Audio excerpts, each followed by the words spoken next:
신약성경 마태복음 5장입니다.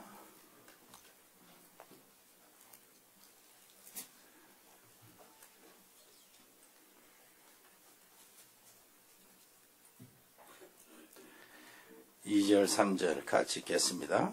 입을 열어 가르쳐 이르시되 심령이 가난한 자는 복이 있나니 천국이 그들의 것이며. 아멘. 우리 장달수 선교사님 오셔서 여러분 그 선교 사역과 함께 말씀을 주시겠습니다. 목사님이 찬양을 순서를 말씀을 안 해서 그런지 더욱 힘차게 찬양을 하시더라고요. 한 300명이 찬양, 성가대원이 한 300명 되는 것 같은 느낌을 받았습니다. 앞으로 그렇게 한 300명 정도 찬양대원들이 하게 될 것 같습니다. 오래전에 우리 정영국 장로님이 어렸을 때, 아직 복음을 이해하기 전이겠죠. 저한테 이런 말을 해요.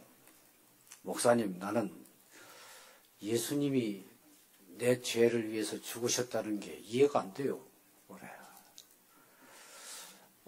아주 진실된 말이죠. 왜냐하면은 정영국 장로가 아마 고등학교 다닐 때쯤이나 됐는지 모르겠어요. 그때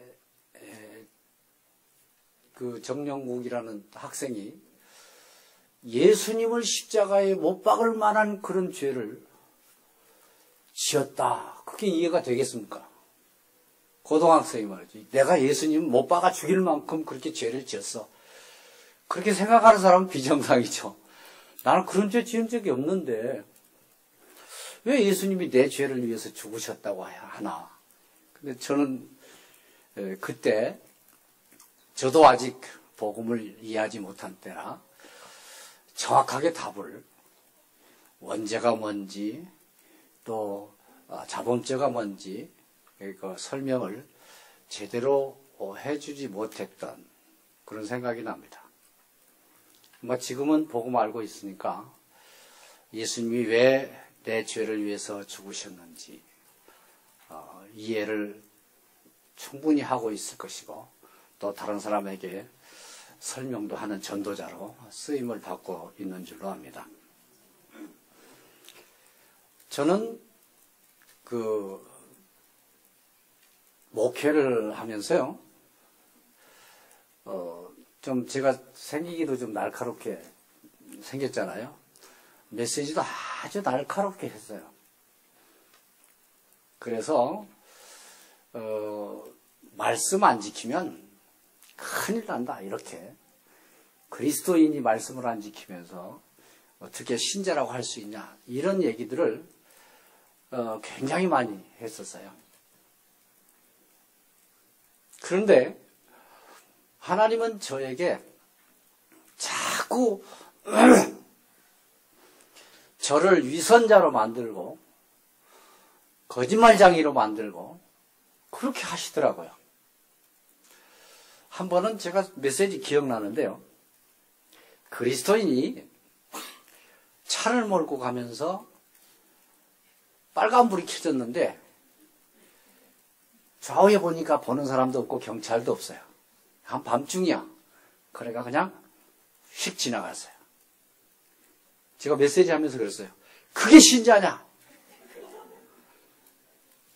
그거 신자 아니다. 왜? 아니, 좌우만 볼 줄 알지 위는 안 보냐? 하나님이 보고 계시는데 그렇게 살아가지고 무슨 신자냐? 이렇게 설교했거든요. 그런데 어느 날 제가 운전하다 보니까 그냥 이렇게 본의 아니게 범하는 경우가 있잖아요. 지나가 버렸어요. 그러고 나서는 야, 이거 뭐냐? 나는 교통법규 철저히 지키라고 성도들에게 얘기해놓고 나는 어겼단 말이에요. 그럼 나는 위선자잖아요. 지도 못하면서 성도들한테는 하라고 강요하고 말이지. 엄격하게 막 그렇게 했으니까. 그것뿐만 아니라 저는 율법적인 설교를 할 때마다 얼마 안 지나서 꼭 그것이 나에게 딱 걸려들어요. 그리고 내가 그걸 보면 또, 야, 이건 뭐냐? 나는 도저히 받을 수 없는 사람인가? 목회하면서 그랬어요. 도대체 나는 신자답지도 못하고 신자도 제대로 못 되면서 설교자로, 목사로 이렇게 메시지를 전하고 이렇게 설교한다는 게 도대체 맞는 거냐? 그런 갈등을 목회하면서 했어요. 왜냐면은, 이 마태복음 5장, 6장, 7장은요, 그 성경을 믿지 않는 사람들, 이런 사람들도 성경의 보고라고, 보물창고라고, 이렇게 얘기할 정도로 중요하게 여기는 성경입니다. 그래서 심지어는요, 옛날 그 함석헌 씨라고 한국에 유명한 분이 계셨는데, 그분은 구약성경, 그 이스라엘 역사가 우리한테 무슨 소용이냐? 아무 의미 없다. 이렇게 하시고요. 신약성경도 별로 가치 없다. 그러나 예수님이 직접 가르친 이 산상설교만은 우리가 꼭 마음으로 받아들이고 또 그렇게 살아야 될 것이다. 이렇게 가르쳤어요. 그러니까 산상설교는 그 성경 안 믿는 사람도 이게 너무너무 기독교인들을 기독교인답게 만드는 보물과 같은 그런 창고다. 그렇게. 저도 그렇게 배우고 또 그렇게 살려고 몸부림을 치고 아침마다 오늘도 그리스도를 닮아가게 해 주옵소서. 저녁마다 오늘도 그리스도를 닮아가려고 했지만 못했습니다. 용서해 주세요. 이 반복되는 삶을 계속 살았습니다. 그런데 어느 날 제가 이제 그 그리스도의 비밀을 이제 그 다락방을 통해서 알게 됐어요. 이 평안한 축복을 알게 되면서 제가 내가 정말 행복한 사람이구나. 내가 할 수 없었던 모든 것들을 그리스도께서 해결해 주셨구나. 이걸 알게 됐어요. 그 마태복음 5장에 보면 제일 그 무서운 얘기가 뭐냐면요. 살인하지 말라고 옛날 말에는 했지만 그 율법을 얘기하죠. 율법에 살인하지 말라 그렇게 얘기했지만 나는 너희에게 얘기한다. 형제에게 화를 내면 근데 영어는 angry 그랬어요. 노하는 자마다 이렇게 우리말 성경은 어렵게 번역을 해놨지만 화내면 형제한테 화를 내면 심판받을 것이다. 그랬어요. 그 다음 얘기가 더 무서워요. 형제에게 이 바보야 이렇게 얘기하면 어떻게 된다고 한 줄 아시죠? 지옥 불에 던져진다고 그랬어요. 그러면 이거 꼭 지켜야 된대요. 또 이 산상설교 강의하시는 목사님들마다 이거 지켜야 된대요. 그리스도인은 천국 시민이라면 마땅히 지켜야 된대요. 그러면 형제한테 바보야, 이 바보야 그렇게 얘기하면 어디 가야 돼요? 지옥 불에 던져져야 되는데 우리는 어떻게 보면 하루에도 10번씩 지옥 불에 던져져야 될 것입니다.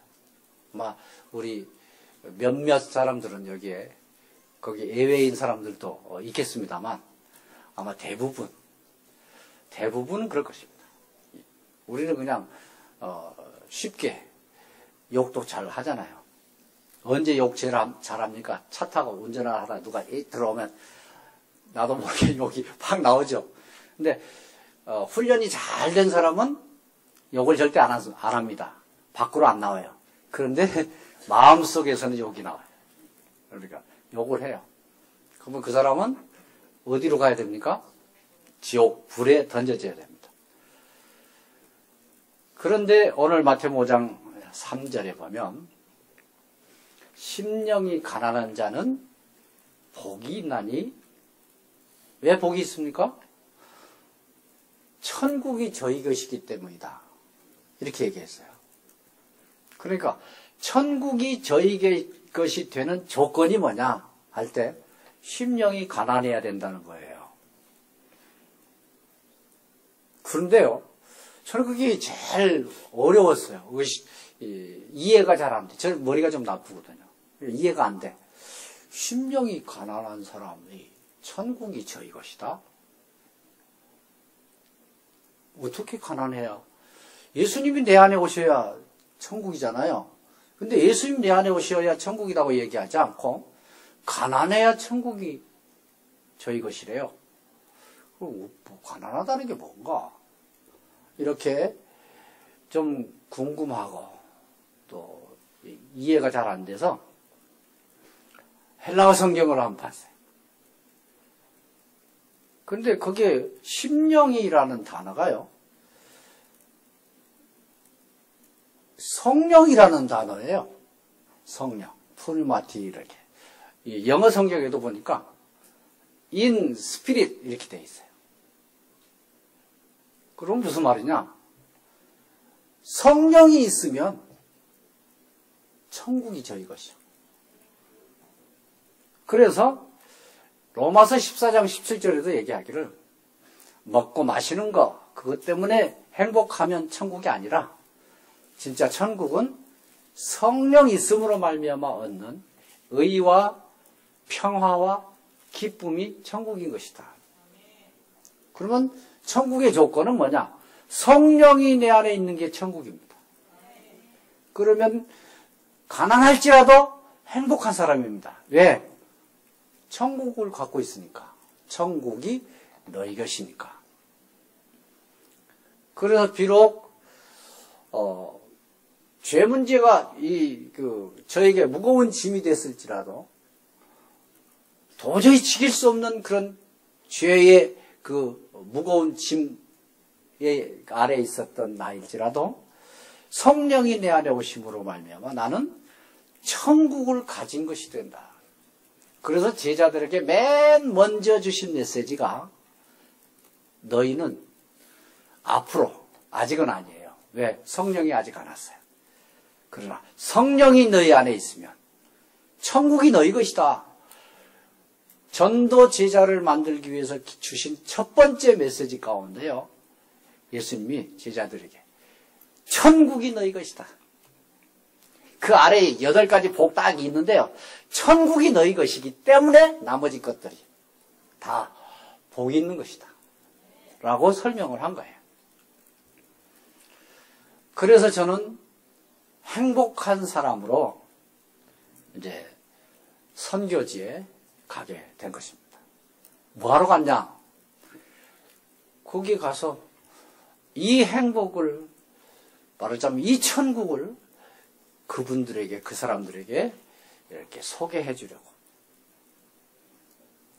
그래서 우리나라를 떠나서 그곳에 가서 천국을 설명해 준다고 해서 이제 제게 선교사라는 이렇게 이름을 붙여 주었습니다. 선교사는 뭐 하냐? 가서 천국을 얘기하는 것이다. 그래서 천국을 얻게 하는 것이다. 성령은 예수 그리스도의 구속 사역이 완성되어져야만 오시게 되어 있어요. 그리고 예수님 모든 사역을 성령 보내시는 데다가 집중했어요. 그래서 내가 가면 이제 성령이 올 것이다. 그때 너희는 천국을 얻게 될 것이다. 그때 너희는 내 증인이 될 것이다. 그래서 천국을 소개하는 그런 사람으로, 제자로 쓰임을 받게 될 것이다. 예수님이 그렇게 말씀을 하신 것이죠. 그래서 저는 이제 선교 지역에서 계속 이 말씀만 전했습니다. 그래서 사람들이 제가 이제 그 신학교 두 군데에 가서 이렇게 강의를 하는데 신학생들에게 물어봅니다. 너희들은 나를 보면 뭐가 생각나냐? 그러면 그들이 대답합니다. 예수 그리스도로 말미암아 얻는 천국이 생각납니다. 장선교사를 보면 천국이 생각난대요. 근데 그 천국은 그리스도 외에는 얻을 수 있는 길이 없습니다. 그리스도만이 천국을 얻을 수 있는 유일한 길. 그래서 천국을 얻는 사람들은 이제 비록 연약할지라도, 비록 그냥 가난할지라도, 어떤 문제 가운데 있을지라도 행복할 수 있는 것이다. 그래서 매일 서밋의 시간을 가지면서 천국을 내게 주신 하나님께, 그리스도로 말미암아 내게 천국을 주신 하나님께 늘 감사하고, 그리고 늘 행복해 합니다. 때로는 인간적으로 이렇게 그 환경과 조건을 생각하면 서밋의 자리에 들어가기 어려워요. 왜냐하면 행복해지지 않아요. 아니, 내 코가 석잔데 무슨 천국이냐 이런 생각이 든단 말이에요. 그런데 계속 그리스도 안에, 그리스도께서 나에게 천국을 주시려고 십자가 지시고 부활하셨. 그래서 성령이 내 안에 오심으로 내게 천국이 내 것이 되었다. 그걸 묵상할 때마다 이제 행복해집니다. 매일매일 나는 천국을 가지고 있다. 천국이 네 것이다. 예수님이 말씀하셨어요. 천국이 네 것이다. 어쩔 때 in spirit, 성령 안에 있으면, 성령 안에 있으면 천국이 네 것이야. 성령이 내 안에 있으므로 천국은 나의 것입니다. 천국은 바로 우리들의 것입니다. 왜? 우리 안에는 예수 그리스도를 영접할 때 성령이 오셨기 때문에. 그래서 이제 사역을 하는 과정 속에서 이제 매년 저희는 이제 첫 주에, 첫 달에 세례식을 합니다. 제가 여기 한국에 나오기 직전에 또 세례식을 했는데 14명이 세례를 받았습니다. 그들이 공통적으로 알고 있는 것은 그리스도로 말미암아 천국을 얻었다. 죽어서 천국 가는 게 아니고 천국이 지금 내 것이 되었다. 이런 고백을 합니다.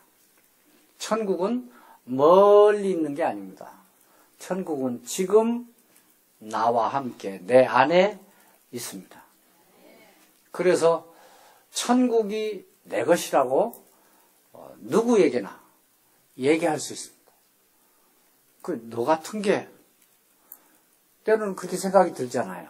너 같은 게. 뭐 보면 예수님 말씀대로 화내면 심판받을 거야. 근데 화내는 거 하면은 저도 세계 랭킹에 들어갈 만큼 화 잘 내거든요. 그러니까 그러면 저는 심판받아야 마땅해요. 거기 심판이란 말은요, 좀 다른 말로 바꾸어 말하면 지옥 간다는 말이에요. 심판, 지옥이란 말이거든요.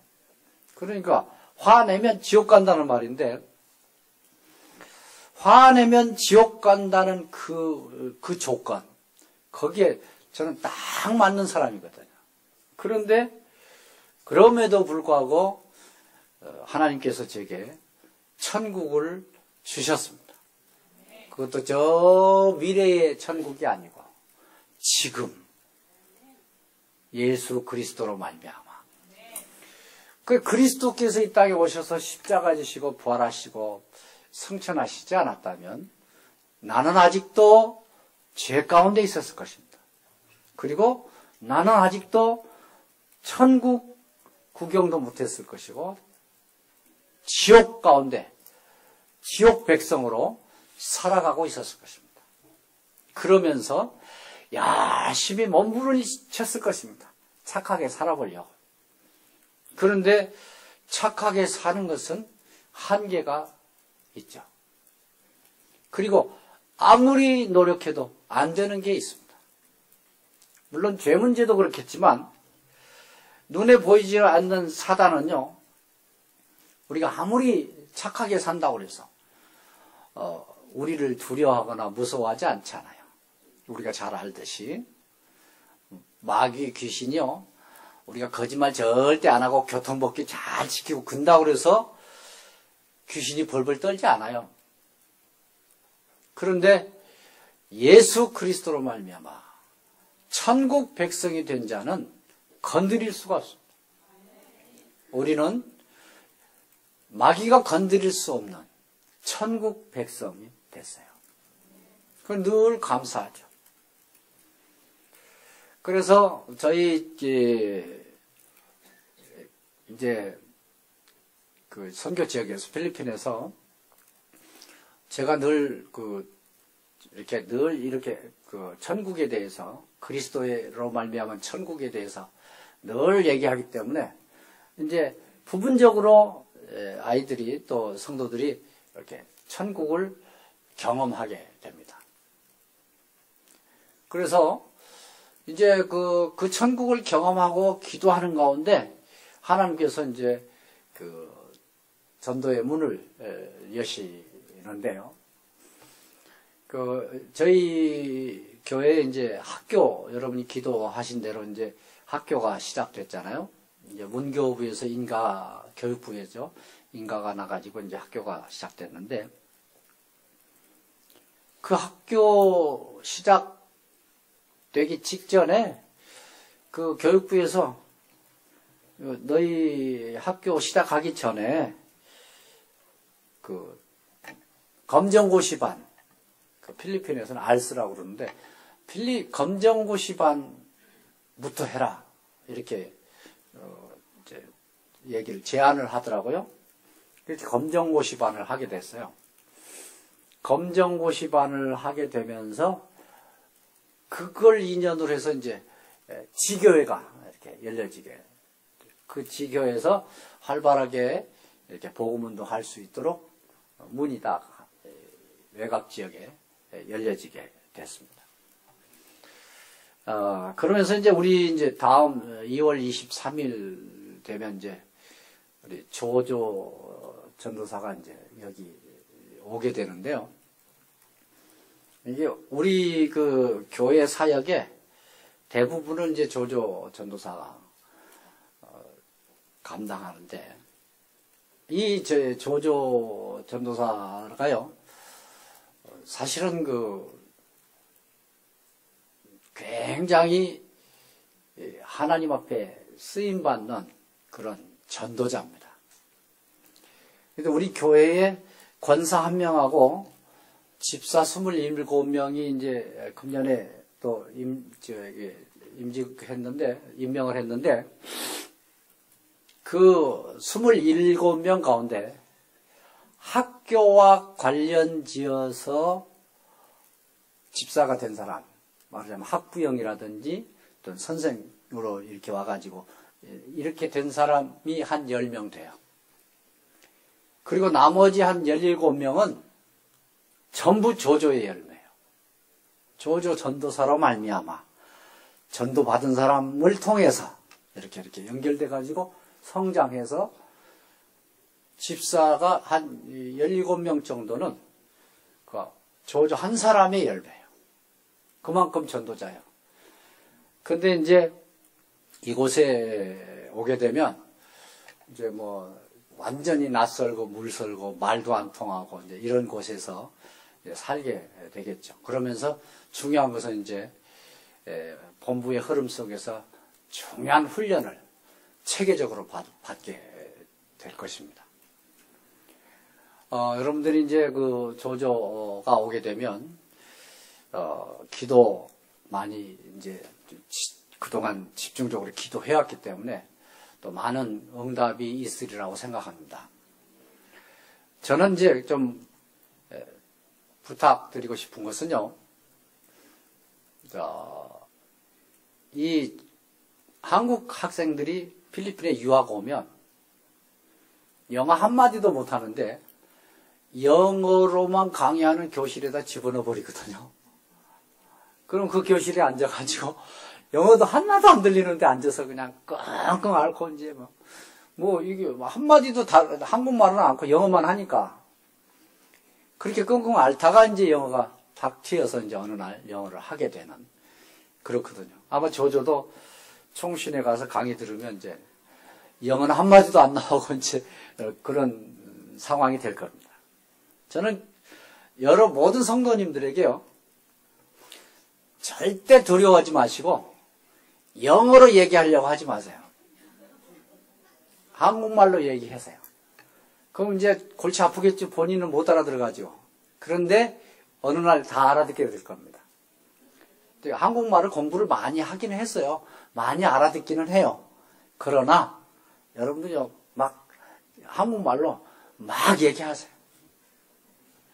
그래서 한국말도 잘 습득할 뿐만 아니라 또 이제 목사님 통해서 체계적인 훈련을 잘 받고 그래서 앞으로 이제 제 선교사에게 큰 쓰임을 받게 되리라고 확신합니다.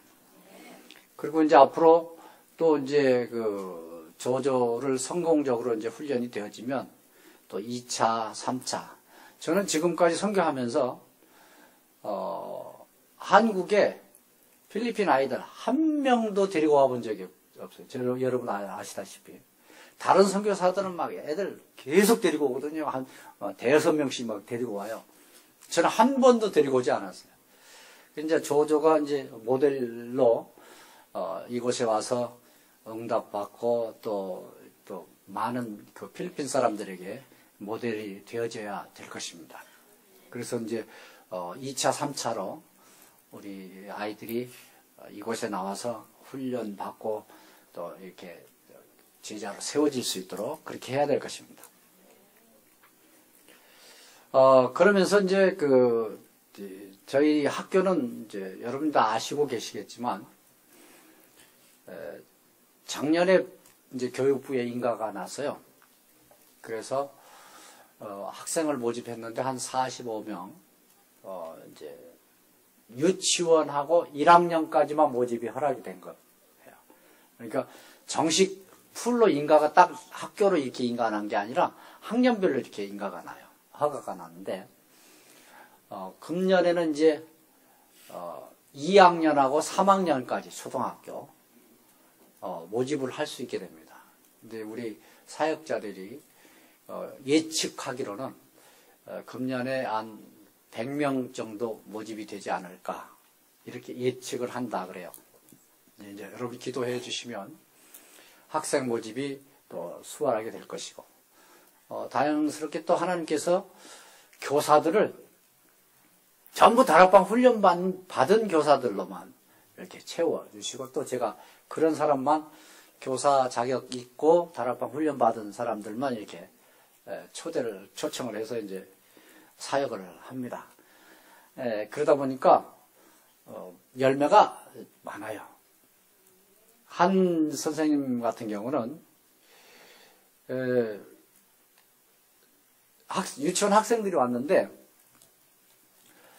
제가 어느 날 교실에 딱 이렇게 내다봤더니 들여다봤더니 큰 등치가 이만한 아이를 이렇게 보듬고 있어요. 선생님이. 그러면서 우유병 갖고 막 이렇게 먹이고 있어요. 이렇게 큰 애기를.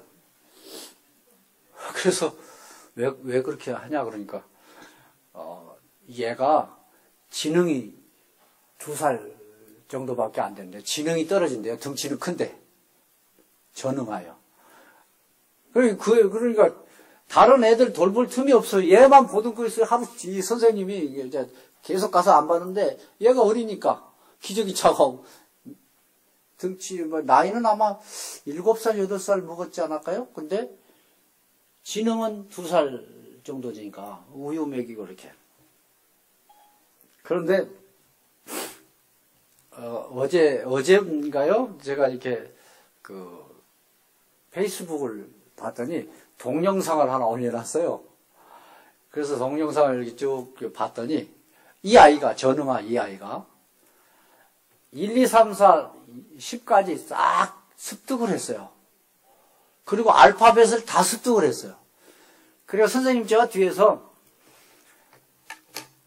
넘버 10 그러면 막대기 가지고 가서 10 딱 가르치고 넘버 1 그러면 딱 가르치고 A 그러면 딱 A 가르치고 한 5분 정도 쭉 하는데 한 번도 틀리지 않고 딱딱 가르치더라고요.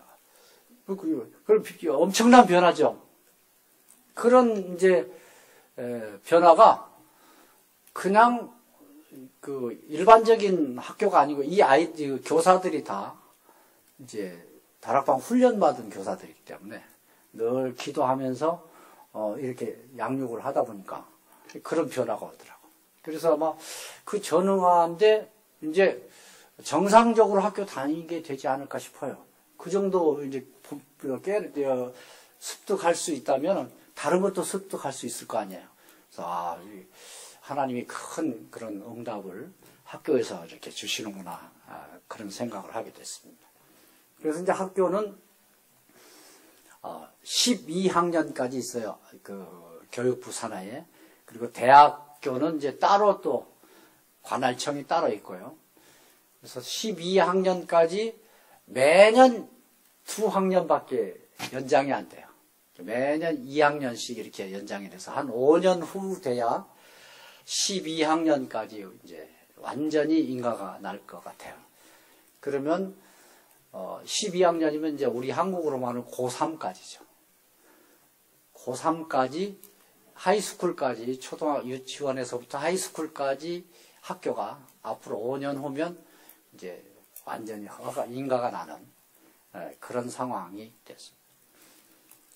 이제 이런 것들을 보면서요, 제가 막 학교를 하려고 막 몸부림치고 뛰어다니고 막 이렇게 저는 또 그런 체질이 아니에요. 막 적극적으로 막 문을 열고 막 확 확장시키고 그런 체질이 아니어가지고 그냥 하나님 하신 대로 그냥 이게 따라가는 그런 스타일인데, 그러다 보니까 이제 기도의 배경이 또 크죠. 이제 여러분의 기도를 통해서 이렇게 차근차근히 이렇게 문이 열려지게 되고요. 지난번에 이제 작년 말에 우리가 이제 외국인 학생은 또 특별한 허가가 나야 받을 수 있어요. 그 이제 국제학교라고 얘기하기도 하는데 일반 학교에서 외국인을 받으면 벌금 내야 돼요. 그리고 뭐 인가 취소가 될 수도 있고 막 그런 벌칙이 내려지는데, 그래서 이제 외국인 학생을 받을 수 있는 신청을 했어요. 그런데 그 사람들이 다 와서 학교 다 검토해보고 교사들하고 다 인터뷰 다 하고 이래가지고 이제 검사를 하고 가서 일주일 만에 이게 딱 허가가 났어요. 그러니까 학교 사역을 하고 있는 선교사가 일주일 만에 나왔다니까, 야, 기적이네. 우리는 몇 년 걸렸어요? 그러더라고요.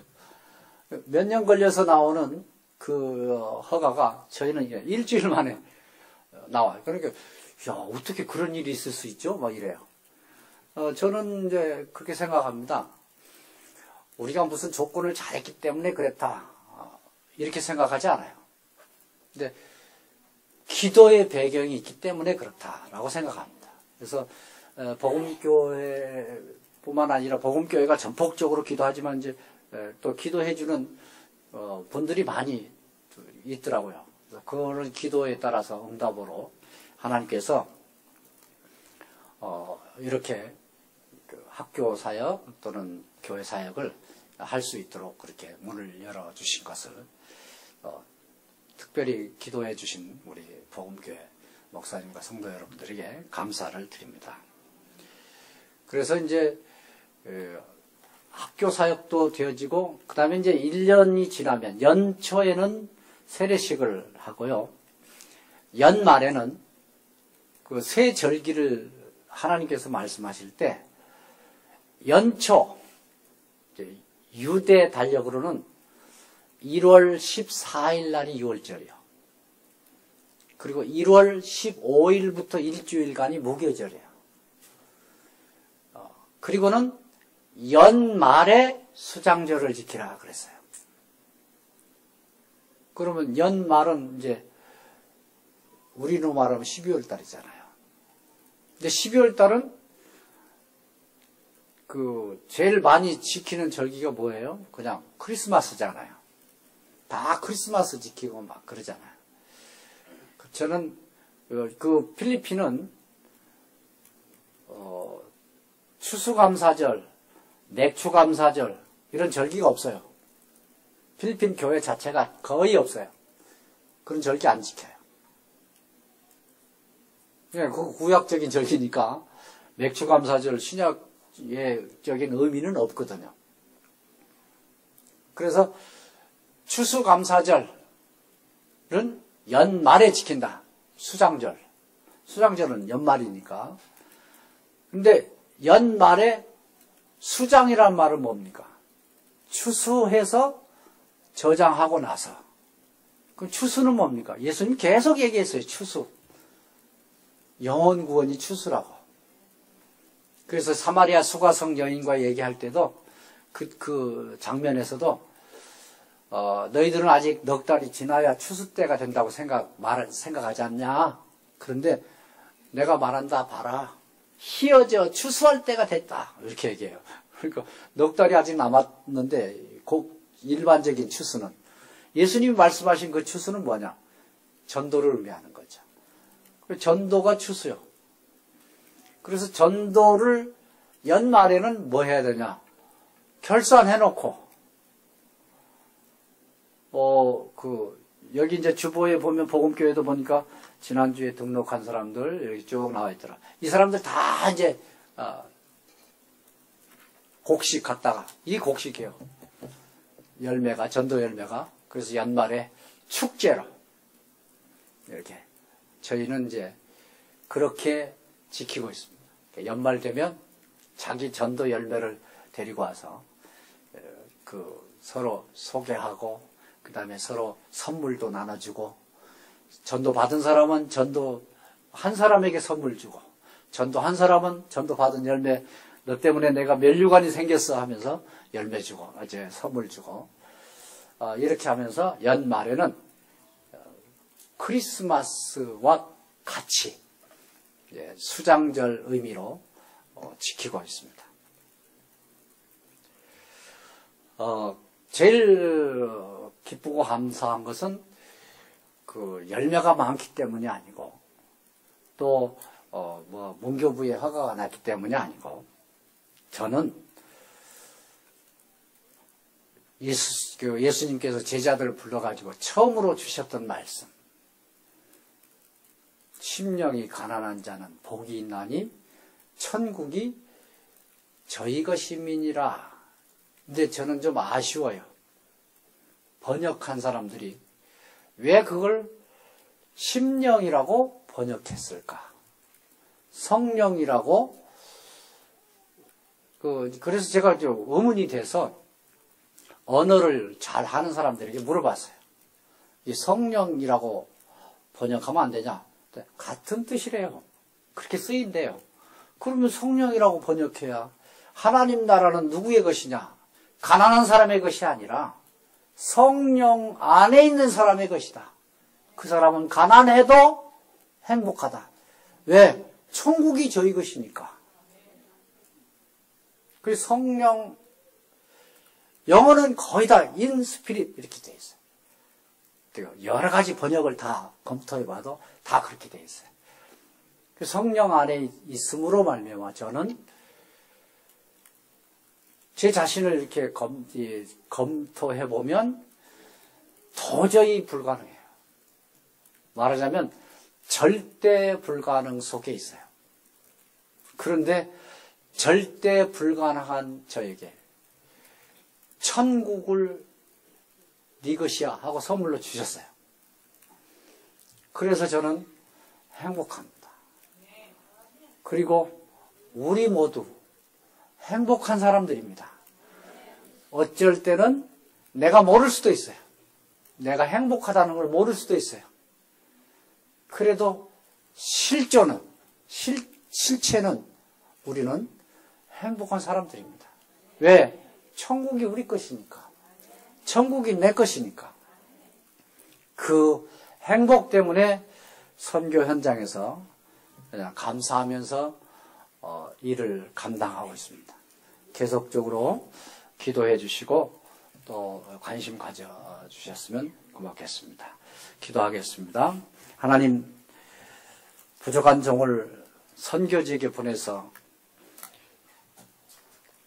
하나님이 주신 최고의 행복인 천국을 증거하는 축복의 삶을 살게 하신 것을 감사합니다.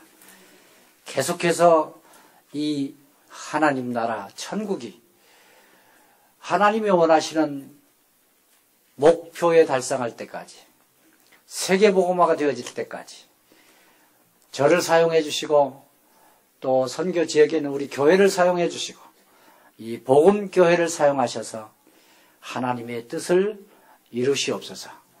예수 그리스도 이름으로 기도드립니다. 아멘. 주 예수 그리스도의 은혜와 아버지 하나님의 크고 놀라우신 사랑과 성령의 교통하심이 여기 복음의 사람들 머리 위에, 천국의 축복을 받은 하나님의 사람들 가정 위에, 저들의 산업 위에 영원토록 함께 계실지어다. 아멘.